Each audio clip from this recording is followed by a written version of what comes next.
ఈరోజు తెల్లవారుజామున YSR Congress party గొంతుగా Telugu Desam party కుట్రల్ని కుతంత్రాలని ప్రభుత్వం యొక్క తప్పుడు నిర్ణయాల్ని ఎండగడుతున్నటువంటి కారుమూరి వెంకటరెడ్డి అనేటువంటి ఒక కార్యకర్త, వైఎస్ఆర్ కాంగ్రెస్ పార్టీ కార్యకర్త యొక్క ఇంటికి ఉదయం సూర్యుడితో పాటుగానే పోలీసులు తలుపు తడతారు. అక్కడి నుంచి కనీసం వెంకటరెడ్డి, కారుమూరి వెంకటరెడ్డి అనేటువంటి వైఎస్ఆర్ కాంగ్రెస్ పార్టీ గొంతుగా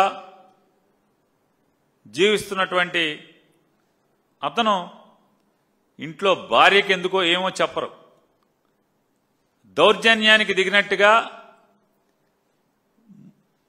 మఫ్టీలో వెళ్లారని వారి శ్రీమతి గారు చెప్తున్నారు.